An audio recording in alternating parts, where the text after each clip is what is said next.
तो last part के and में हमने देखा था कि मैक्स सेल में बैठ के स्पिरिचुअल एनर्जी को एक्टिवेट करने के लिए मेडिटेट कर रहा था। तभी उसके सेल के बाहर से वो किलर गुजरता है और मैक्स को उसके डार्क ऑरा का एहसास हो जाता है। अब आगे तो इस पार्ट की शुरुआत में हम मैक्स को देखते हैं जो अपनी मेडिटेशन रोककर अपने आसपास वाले सेल में देखता है, पर उसे ज्यादा कुछ अजीब नहीं लगता। अगले दिन मैक्स जब ब्रेकफास्ट के लिए जेल की कैंटीन में जाता है तो उसे वहाँ वो किलर बैठा दिखता है, जिसमें से उसे वैसा ही ऑरा महसूस हो रहा था, पर मैक्स इस बात पर ध्यान नहीं देता।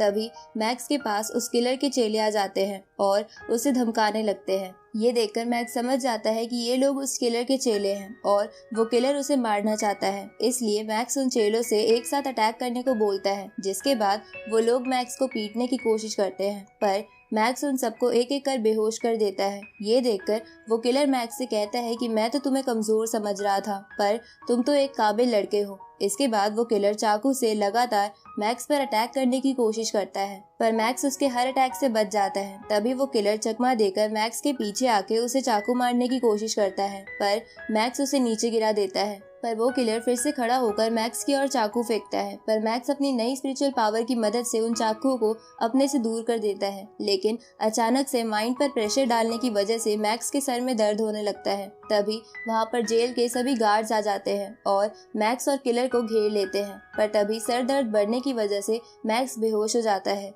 इस तरफ ईवा डायरेक्टर को उस फाइट की सारी अनकट रिकॉर्डिंग्स भेज देती है, जिसे देखकर डायरेक्टर समझ जाता है कि मैक्स की कोई गलती नहीं है। इसलिए वो ईवा से बोलता है कि तुम चिंता मत करो, मैं सारी इन्वेस्टिगेशन सही तरीके से ही करूंगा। आगे हम मैक्स को मिलिट्री हीलिंग फैसिलिटी में देखते हैं, क्योंकि पुलिस ऑफिसर ने मैक्स के बेहोश होने की वजह से उसे यहाँ भेज दिया था। अब मैक्स को जब होश आता है तो वो खिड़की से बाहर देखता है, जहाँ आसपास देखने से मैक्स को पता चलता है कि उसकी देखने और सुनने की शक्ति बहुत ज्यादा बढ़ गई है। तभी मैक्स को अपनी जेल वाली एबिलिटी के बारे में याद आता है, तो मैक्स वहाँ पड़े एक पेन को अपनी स्पिरिचुअल पावर से उठाने की कोशिश करता है, जहाँ थोड़ी कोशिश के बाद वो इसमें कामयाब भी हो जाता है। ये देखकर मैक्स समझ जाता है कि यही वो स्पिरिचुअल एबिलिटी है जिसकी इंस्ट्रक्टर और चीफ बात कर रहे थे। इसलिए मैक्स अपनी इस एबिलिटी पर ठीक से कंट्रोल करने के लिए मेडिटेट करने लगता है, जहाँ मेडिटेट करते हुए मैक्स अपने माइंड में अपनी स्पिरिचुअल एनर्जी के सोर्स को देखता है, लेकिन तभी उसे फिर से सर दर्द होता है। ये देखकर मैक्स समझ जाता है कि वो अपनी करंट बॉडी से ज्यादा स्पिरिचुअल पावर को इस्तेमाल नहीं कर सकता, इसलिए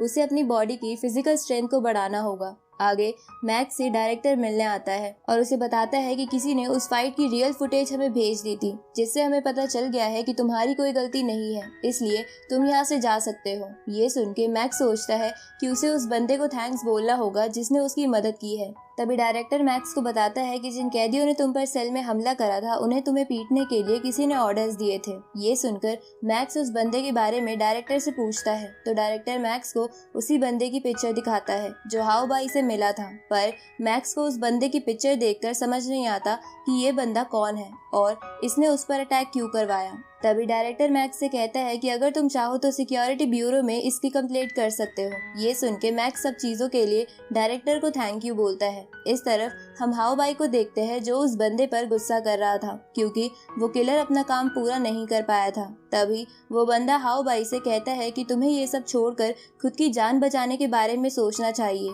क्योंकि तुम्हारी घर की पूरी फुटेज अभी भी पुलिस को नहीं मिली है, जिसकी वजह से तुम बचे हुए हो। लेकिन अगर मैक्स ने सिक्योरिटी ब्यूरो में कंप्लेंट कर दी तो वो लोग फुटेज ढूंढ ही लेंगे, जिसके बाद तुम्हें कोई नहीं बचा पाएगा। ये सुनकर हाउ बाई घबरा जाता है, तो वो बंदा उसे अपने अंकल से मिलने को कहता है। दूसरी तरफ मैक्स डायरेक्टर से उस बंदे का नाम पूछता है जिसने फुटेज दिखाकर उसकी मदद की थी, जिस पर डायरेक्टर मैक्स को एकेडमी एग्जामिनेशन फॉर्म देकर कहता है कि इसे देखकर तुम खुद ही याद करने की कोशिश करो। इधर वो सभी बातें हाउ बाई अपने अंकल और फादर को बता देता है।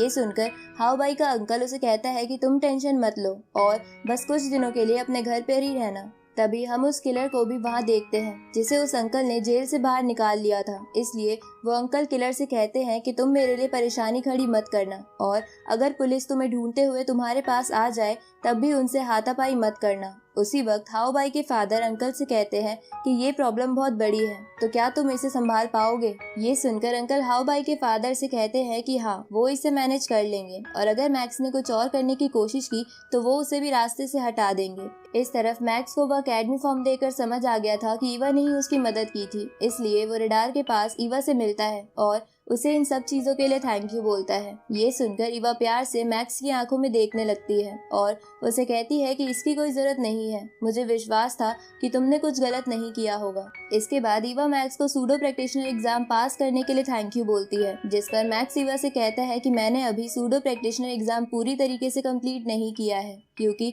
मेरा एक और एग्जाम अभी भी बाकी है। ये सुनकर ईवा मैक्स से कहती है कि तुम उसे भी क्लियर कर लोगे, क्योंकि जब उस वॉरियर ने उस ईगल से हमारी जान बचाई थी तब तुम बिना डर के उस ईगल की तरफ देख रहे थे, इसलिए मैं समझ गई थी कि तुम भी इस दुनिया को बचाना चाहते हो और मैं भी तुम्हारी इसमें मदद करूंगी। अब हम कुछ दिनों बाद का समय देखते हैं, जहाँ जिज्ञान हॉल के डायरेक्टर को एक वॉरियर मैक्स के सूडो एग्जाम की क्लिप भेजता है, जिसे देखकर वो डायरेक्टर हैरान हो जाता है। इस तरफ हम मैक्स को देखते हैं जो चीफ के साथ लड़के अपनी प्रैक्टिस कर रहा था, क्योंकि कल उसका सूडो प्रैक्टिशनर का मेन एग्जाम है। अब वो चीफ मैक्स से कहता है कि इतने दिनों में तुम्हारी स्ट्रेंथ बहुत ज्यादा बढ़ गई है, इसलिए ये बहुत हाई चांसेस है कि तुम कल के एग्जाम में पास हो जाओ। जिसपे मैक्स चीफ से कहता है कि पर मुझे अभी भी अपनी स्पीड अच्छी नहीं लग रही है, क्योंकि जब मैं आप पर अटैक कर रहा था तो आप बिना हिले भी मेरे अटैक से बच पा रहे थे। ये सुन के चीफ मैक्स से कहता है कि ऐसा मैं एडवांस बॉडी टेक्निक की वजह से कर पा रहा था। तो मैक्स उनसे इसके बारे में पूछता है, जिसपे वो मैक्स को बताते हैं कि एडवांस बॉडी टेक्निक एक ऐसी टेक्निक है जिसमें एक वॉरियर सामने वाले के मूव को प्रिडिक्ट करके जल्दी से अपनी चाल चलता है, और सभी प्रैक्टिशनर्स में ये टेक्निक अलग अलग लेवल पे पाई जाती है, जैसे elementary level, advance level, perfection level and full awareness level. जिसमें सोल्जर प्रैक्टिशनर जो प्लाज्मा वेपन की मदद से लड़ता है वो आराम से advance level of body technique पर पहुंच जाता है। ये सुन के मैक्स चीफ से पूछता है कि ये सोल्जर प्रैक्टिशनर कौन होते हैं, जिसपे चीफ उसे बताते हैं कि मार्शल आर्ट प्रैक्टिशनर अलग अलग रैंक पर होते हैं, जैसे warrior level, war Lord level और वॉर गॉड लेवल। जिसमें एक सोल्जर प्रैक्टिशनर वॉरियर लेवल का प्रैक्टिशनर होता है जो प्लाज्मा वेपन की मदद से लड़ता है, पर वॉर लॉर्ड लेवल की जनरल प्रैक्टिशनर सिर्फ अपनी स्वॉर्ड की स्पीड की मदद से प्लाज्मा वेपन के अटैक से बच सकते हैं। और वॉर लॉर्ड लेवल के बाद आते हैं वॉर गॉड लेवल के प्रैक्टिशनर्स, जिनकी स्पीड लाइट की स्पीड के बराबर होती है। ये सुन के मैक्स चीफ से पूछता है कि क्या वॉर गॉड लेवल से भी ऊपर का कोई प्रैक्टिशनर होता है, जिसपे चीफ हाँ करते हुए कहता है कि वैसे प्रैक्टिशनर्स पूरी दुनिया को डिस्ट्रॉय करने की स्ट्रेंथ रखते हैं, पर दुनिया में सिर्फ ऐसे 2 या 3 ही प्रैक्टिशनर्स बचे हैं। ये सुन के मैक्स हैरान हो जाता है। तभी चीफ को उस डायरेक्टर का फोन आता है और वो उन दोनों को ऑफिस में आने को कहता है। अब ऑफिस में पहुंचने के बाद वो डायरेक्टर मैक्स से कहता है कि मैंने तुम्हारे सूडो प्रैक्टिशनर टेस्ट की क्लिप देखी थी और मुझे पता चला है कि तुम्हारे अंदर स्पिरिचुअल फ्लो है, जिसपे मैक्स हाँ करते हुए कहता है कि मुझे भी इसका थोड़े दिन पहले ही पता चला है। इसके बाद वो डायरेक्टर मैक्स को जिज्ञान हॉल ज्वाइन करने के लिए कहता है, क्योंकि वो मैक्स की एबिलिटी जान गया था। साथ ही वो मैक्स को जिज्ञान हॉल ज्वाइन करने के बदले एक बड़ा विला और 20 मिलियन की सैलरी ऑफर करता है। ये सुन के मैक्स इसके लिए मान जाता है। इसके बाद वो डायरेक्टर वहाँ से चला जाता है, जिसके जाने के बाद मैक्स चीफ से पूछता है कि ये डायरेक्टर कौन है, जिसपे चीफ मैक्स को बताता है कि जिज्ञान हॉल के 3 डायरेक्टर हैं और उनमें से ही ये एक है। साथ ही इसकी पोजीशन इस कंट्री के प्रेसिडेंट से थोड़ी सी नीचे है। ये सुन के मैक्स हैरान हो जाता है। आगे मैक्स अपने पेरेंट्स को लेके अपने नए विला में शिफ्ट हो जाता है, जिसे देखकर उसका भाई बहुत खुश हो जाता है। साथ ही मैक्स के पेरेंट्स को भी उस पर गर्व था। आगे मैक्स उसी हाउ बाई वाले बंदे से मिलने जाता है, क्योंकि वो बहुत दिनों से उसका पीछा कर रहा था। जहाँ उस बंदे से मिलने पर वो बंदा मैक्स को बताता है कि जिस किलर ने जेल में उस पर अटैक करा था उसके बारे में हाउ बाई को उसी ने बताया था, लेकिन इस अटैक के पीछे हाउ बाई और उसके अंकल का हाथ है। वो बंदा ये सब मैक्स को इसलिए बताता है क्योंकि उसे डर था कि कहीं वो इस केस में ना फंस जाए। अब उस बंदे की बात सुन के मैक्स उसे कहता है कि तुम चिंता मत करो, तुमने सच बता दिया है, इसलिए मैं तुम्हें कुछ नहीं कहूँगा और मैं हाउ बाई की प्रॉब्लम भी बाद में सॉल्व कर लूँगा, क्योंकि फिलहाल तो मुझे अपने कल के एग्जाम की प्रैक्टिस करनी है।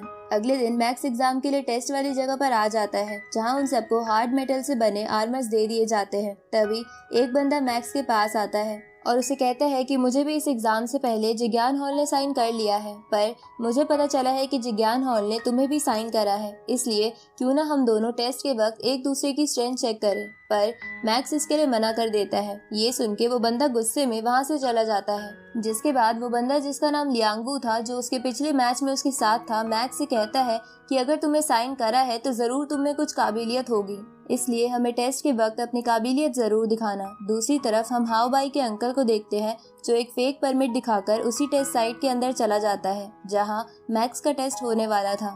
इस तरफ इस एग्जाम का इंस्ट्रक्टर एग्जाम में पार्टिसिपेट करने वाले सभी कैंडिडेट से कहता है कि इस टेस्ट के वक्त आप सभी को इस सिटी के बाहर भेजा जाएगा जहां सभी तरफ मॉन्स्टर्स हैं, जहां आपको पहुंचकर रिसर्च पर्पस के लिए उन मॉन्स्टर्स के कान काट के लाने होंगे और आपका रिजल्ट इसी पे डिपेंड करेगा कि आप उन मॉन्स्टर्स के कितने ईयर काट के लाते हो। ये सुन के वो सब समझ जाते हैं। साथ ही वो इंस्ट्रक्टर उन सबको बताता है कि अगर कोई कैंडिडेट दूसरे कैंडिडेट पे अटैक करेगा तो हम उसे डिस्क्वालीफाई कर देंगे। इसके बाद वो सभी बड़ी बड़ी गाड़ियों में बैठकर उस मॉन्स्टर सिटी में आ जाते हैं। पर इस तरफ हम हाउ बाई के अंकल को देखते हैं जो मैक्स को मारने के लिए वहाँ पर एक खतरनाक म्यूटेंट बर्ड का एग रख देते हैं और वहाँ से चले जाते हैं, जिसके बाद वो म्यूटेंट बर्ड एग से बाहर आने लगता है। इस तरफ मैक्स एक मॉन्स्टर को अपने पास आते देखता है तो मैक्स उस मॉन्स्टर की मूवमेंट को ऑब्जर्व करने लगता है और उस मॉन्स्टर के अटैक करते ही नीचे झुककर उसे बीच में से काट देता है। इसके बाद वो उस मॉन्स्टर का ईयर भी कलेक्ट कर लेता है। तभी उसे वहाँ एक और मॉन्स्टर दिखता है, लेकिन